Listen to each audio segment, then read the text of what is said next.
আসসালামু আলাইকুম প্রিয় দর্শক বন্ধুরা। স্বামী স্ত্রীর সাথে থাকেই না, কিন্তু স্ত্রী 3 মাসের অন্তঃসত্ত্বা। সারা বাংলাদেশের মানুষ অবাক হয়েছে এই ঘটনা দেখে।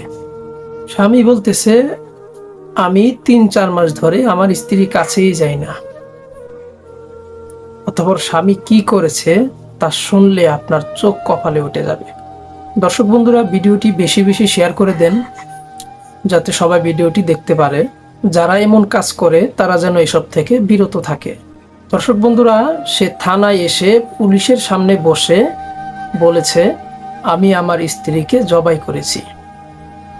তারপর সে পুলিশের কাছে আত্মসমর্পণ করে। ঘটনাটি ঘটেছে মৌলভীবাজার।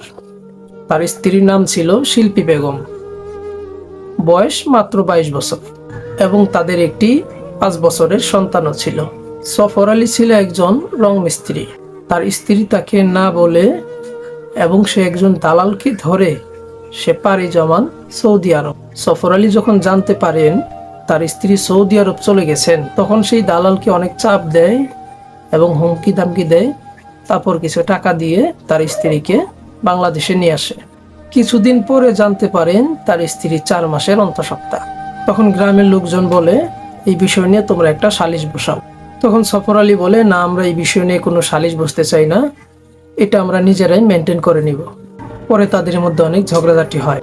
এক পর্যায়ে সে মাথা ঠিক না রেখে তার স্ত্রীকে জবাই করে মেরে ফেলে। থানায় এসে আত্মসমর্পণ করে। দর্শক বন্ধুরা, এখানে আমি কিছু কথা বলতে চাই। আমি মানছি মেয়েটার অনেক দোষ। মেয়েটি যে কাজটা করেছে একেবারে ঠিক করে নাই, কিন্তু তাই বলে সে আইন নিজের হাতে তুলে নেবে, এই কাজটা মোটেও ঠিক করে নাই সফর আলী। এখন আপনারা বলতে পারেন, ছেলে যে কাজটা করেছে একেবারে ঠিক কাজ করেছে, কিন্তু না, দেশে তো আইন আছে। আমি আগে আইনের কাছে যাব, তাদের সাথে কথা বলবো কি করা যায়। তাই বলে আমি একেবারে মেরে ফেলবো, এটা ঠিক না। আইন নিজের হাতে তুলে নেওয়া একেবারেই ঠিক না। আপনার ওকে নিয়ে সংসার করার কোনো ইচ্ছা নাই, আপনি ওকে তালাক দিয়ে দেন, কিন্তু তাই বলে আপনি আইন নিজের হাতে কেন তুলে নেবেন? তার স্ত্রী একটা কলঙ্ক নিয়ে দুনিয়া থেকে চলে গেল, এবং সফর আলীও সারা জীবনের জন্য জেলেই থাকবে। এখন তার সন্তানটাকে কে দেখবে? কে ওকে মানুষ করবে? কার কাছে বড় হবে? এজন্য কথাই আছে, ভাবিও করিও কাজ, করিয়া ভাবিও না। নিজেদের জীবনটাও নষ্ট হলো, ছেলের জীবনটাও নষ্ট হলো।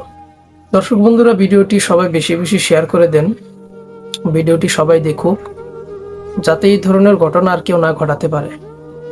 সবাই ভালো থাকবেন। আল্লাহ হাফেজ।